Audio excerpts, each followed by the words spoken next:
నమస్కారం. లక్ష్మి చెప్పే కథలకు స్వాగతం. వీణులతో వీక్షించటానికి సిద్ధం కండి.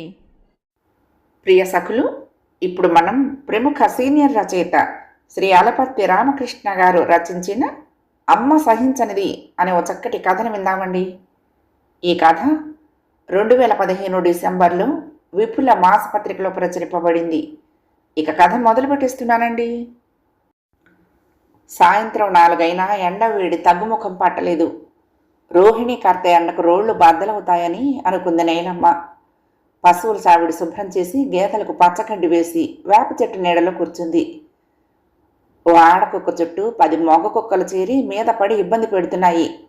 ఆడకుక్క మురుగుతూ పక్కకు తప్పుకున్న మగ కుక్కలు వదలటం లేదు.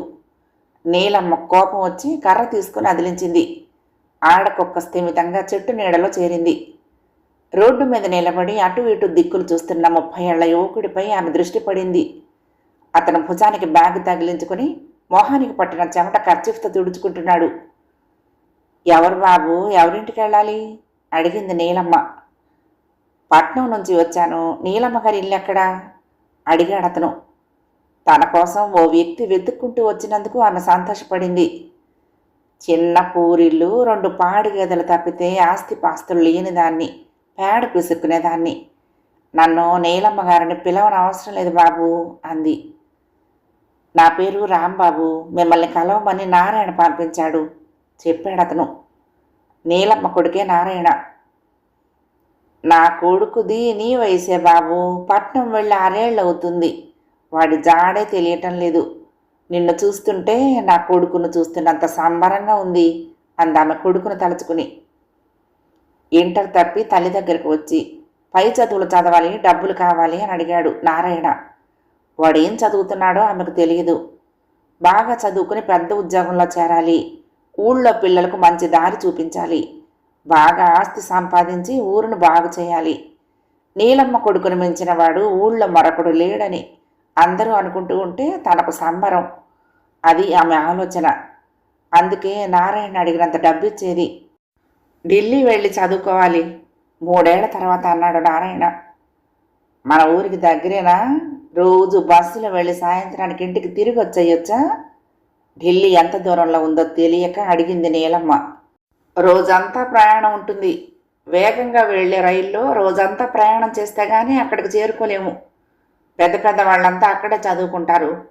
చదువయ్యాక అక్కడే పెద్ద ఉద్యోగంలో స్థిరపడ్డాక నేను వచ్చి నిన్ను తీసుకువెళ్తాను చెప్పాడు నారాయణ. నీలమ్మ కొడుకు మాటలు నమ్మింది. ఉన్న ఎకరం పొలం అమ్మి కొడుకు చేతిలో నోట్ల కట్టలుంచింది. 2 సంవత్సరాలు గడిచిపోయాయి. నారాయణ ఎక్కడున్నాడో ఏం చేస్తున్నాడో ఆమెకు తెలియదు. ఊళ్ళో అందరి ఇళ్లల్లో మరుగుదొడ్లు లేవు కానీ సెల్ ఫోన్లున్నాయి. ఇంట్లో నుంచి వెళ్ళిన కొత్తల్లో ఊరి సర్పంచ్కి 2-3 సార్లు ఫోన్ చేశాడు నారాయణ. ఆయన ఓపిగ్గా ఫోన్ తెచ్చి నీలమ్మకిచ్చాడు. సెల్ ఫోన్లో కొడుకు మాట్లాడుతూ ఉంటే పొంగిపోయింది. మీ వాడు ఏం ఉద్యోగం చేస్తున్నాడో చెప్పడు, ఎక్కడ ఉంటున్నది చెప్పడు. మీ వాడి వాలకం చూస్తూ ఉంటే ఏదో అనుమానంగా ఉంది నీలమ్మ. మళ్ళీ మన ఊరు వాడు తిరిగి రాడు, వాడిని మర్చిపో అన్నాడు సర్పంచ్. అన్నట్టుగానే నారాయణ నుంచి ఫోన్ కాల్స్ కూడా ఆగిపోయాయి. నీలమ్మకు 2 పాడి గదులున్నాయి. పాలు అమ్ముకుని బ్రతుకు వెళ్ళబుచ్చుతుంది. ఇంటి వెనక ఉన్న పాటి మట్టి దెబ్బ మీద కూరగాయలు పండుతాయి. సంవత్సరాలు గడిచిపోతున్నాయి. కొడుకు ఇంటికి తిరిగి రాలేదు. రోజు రోడ్డు మీద బస్సు ఆగే చోటు దాకా గేదెలను తొలగిపోయి అడ్డ రోడ్డు దగ్గర ఆగిన బస్సులు కేసి చూస్తూ ఉంటుంది. ఏదో ఒకరోజు తన కొడుకు సూటు బూటుతో బస్సు దిగుతాడు అని. ఇంటి ముందు మంచం వాల్చి రాంబాబును కూర్చోమని చెప్పి ప్లేట్లో వేరుశనక్కాయలు, బెల్లం మొక్క, మంచినీళ్ళ గ్లాసు తెచ్చి అతనికిచ్చింది. నన్ను చూడాలని మా వాడికి అనిపించలేదు. నువ్వు వెతుక్కుంటూ నన్ను చూడటానికి వచ్చావు. ఎంతో సంతోషంగా ఉంది. ఇంతకీ మా అబ్బాయి నీకు ఎలా తెలుసు అడిగిందామె. మా దగ్గరే ఉంటున్నాడు అతను సమాధానం ఇచ్చాడు ఏటో చూస్తూ. ఏమైనా ఉద్యోగం చేస్తున్నాడా? వాడిని చూసి 7 ఏళ్ళు అవుతోంది అంది. ఏ పని చేయాల్సిన అవసరం లేదు, తిండికి లోటు లేదు, నీడ పట్టునే ఉంటున్నాడు చెప్పాడు. కుదురుగా ఉంటున్నాడా బాబు? మా దగ్గర అల్లరి పనులు చేసే అవకాశం ఉండదు పెద్దమ్మ అన్నాడు అతను. కాసేపు విశ్రాంతి తీసుకొని ఆయన, నేను పాలు పితికి కాఫీ కలుపుకొస్తాను అంది. కాసేపటికి కాఫీ గ్లాసు తెచ్చి అతనికి ఎదురుగా ఉన్న చెక్కపీట వేసుకుని కూర్చుంది. మా ఊరు ఏం పని మీద వచ్చావు బాబు అడిగింది. మీ అబ్బాయి మిమ్మల్ని తీసుకురమ్మని నన్ను పంపించాడు, మిమ్మల్ని చూడాలని ఉందిట చెప్పాడు రాంబాబు. వాడే రావచ్చు కదా. అతను రావటానికి వీలు పడదు, రేపు ఉదయం బయలుదేరదాం పెద్దమ్మ. మీ వాడిని చూశాక మళ్ళీ మీరు మీ ఊరు తిరిగి వచ్చేయచ్చు. మా అబ్బాయితో నేను ఉండటానికి వీలు పడదా? మీరు అక్కడ ఉండలేరు పెద్దమ్మ అన్నాడు అతను. తన కొడుకు తనను తీసుకురమ్మని మనిషిని పంపించాడు, మంచి స్థితిలోనే ఉండొచ్చు. పొంగిపోయింది నీలమ్మ. వంట ప్రయత్నంలో పడింది. చీకటి ముసురుకుంది. మంచం మీద పడుకుని రాంబాబు ఆకాశంలో కనిపిస్తున్న నక్షత్రాలు చూస్తూ ఉండిపోయాడు. అతనికి అంత విశాలమైన ఆకాశంలో అన్ని నక్షత్రాలు చూడటం అదే మొదటిసారి. పట్నంలో ఆకాశంలో వేలాది నక్షత్రాలు చూసే అవకాశం ఉండదు. విద్యుత్ దీపాల వెలుగులో నక్షత్రాల సొగసులు కనిపించవు. అతను నిద్ర లేపింది నీలమ్మ రాత్రి 8 గంటలప్పుడు. అన్నం తిన నిద్రపో బాబు అంది. వేడివేడి అన్నంలో ఆవకాయ వేసింది. వెన్నపూస ముద్ద పళ్ళెంలో ఉంచింది. పచ్చగన్నం తిన్నాక బీరకాయ పాలకూర వడ్డించింది. ఆ తర్వాత గడ్డ పెరుగు. కమ్మటి భోజనం పెట్టావు పెద్దమ్మ అన్నాడు రాంబాబు. కొడుకు గుర్తుకొచ్చాడు నీలమ్మకు. హాయిగా అమ్మ చేతి వంట తింటూ పచ్చని పొలాల్లో తిరుగుతూ పెళ్లి చేసుకుని పల్లెటూరులో ప్రశాంతంగా ఉండొచ్చు కదా అనుకుంది. ఆరుబయట పడుకున్నాడు రాంబాబు. ఆదమర్చి నిద్రపోయాడు ఆ ప్రశాంత వాతావరణంలో. ఉదయం పూట ఎండ చెట్ల ఆకుల సందులో నుంచి మీద పట్టంతో మెలకు వచ్చింది. వేప పుల్ల నోట్లో పెట్టుకుని రోడ్డు మీదకొచ్చాడు రాంబాబు. నీలమ్మ ఇంటికి పట్నం నుండి వచ్చింది నువ్వేనా బాబు? 50 ఏళ్ల వ్యక్తి పలకరించాడు. అవునండి అన్నాడు రాంబాబు. నీలమ్మంటే ఊర్లో అందరికీ గౌరవం, అభిమానం. ఎవరికి ఏ కష్టం వచ్చినా అక్కడ ప్రత్యక్షమవుతుంది. ఎవరి గురించి చెడుగా మాట్లాడదు.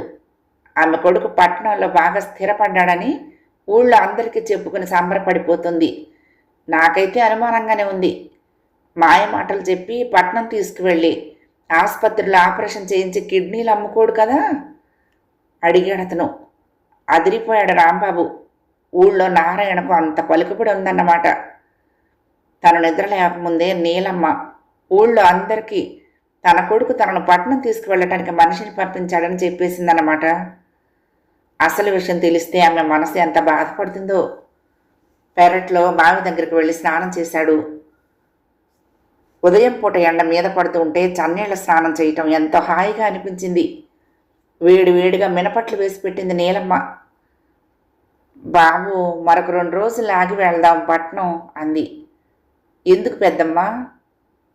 ఉన్న పళ్ళాన బయలుదేరితే పాడి గేదెలతో ఇబ్బంది. కొడుకు దగ్గరికి వెళ్ళాక వెంటనే తిరిగి రావటానికి వీలు పడదేమో నాకు. అక్కడే ఉండి పొమ్మంటాడేమో. పాడి గేదెల్ని అమ్మేసి వస్తాను చెప్పింది నీలమ్మ. రాంబాబుకు పొలమారింది. దగ్గు తెరపోవటానికి మంచినీళ్ళు తాగమని చెప్పింది ఆమె. పెద్దమ్మ, 1 రోజు కంటే మీరు మీ వాడి దగ్గర ఉండటానికి వీలు పడదు. మీరు తిరిగి వచ్చేయాలి.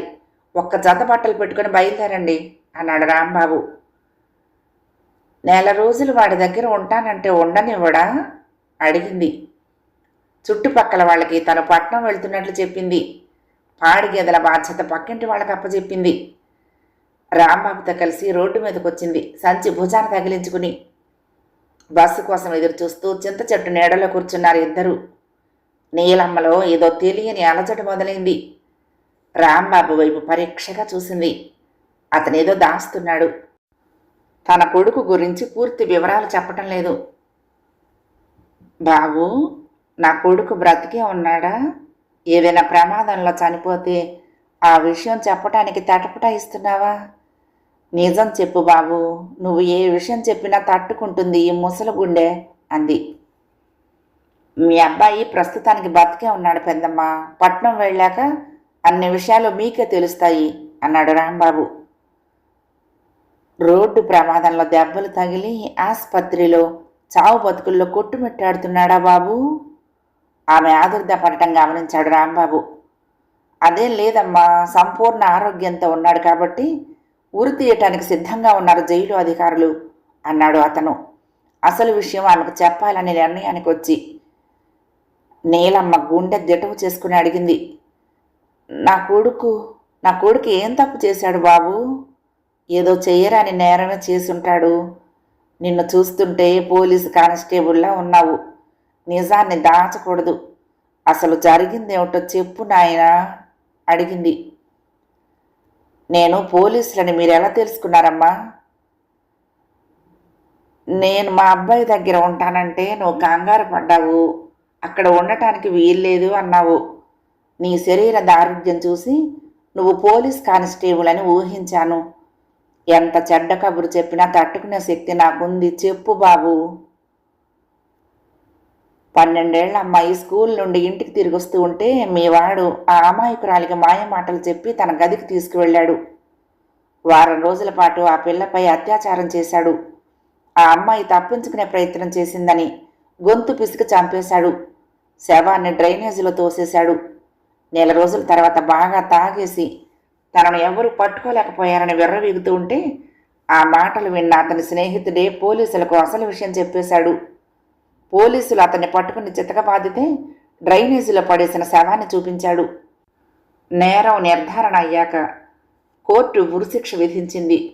చివరి కోరికగా మిమ్మల్ని చూడాలని మీ అబ్బాయి కోరితే మా పై అధికారి నన్ను పంపించాడు. జరిగిందంతా వివరంగా చెప్పాడు రాంబాబు. అన్నం పుణ్యం ఎరుగని 12 ఏళ్ల అమ్మాయి ఏడుస్తూ తన కళ్ల ముందు నిలబడి దిగులుగా తమ వైపు చూస్తున్నట్లు అనిపించింది నీలమ్మకు. ఎవరో భూమిలోకి నొక్కేసినట్లు అనిపించింది.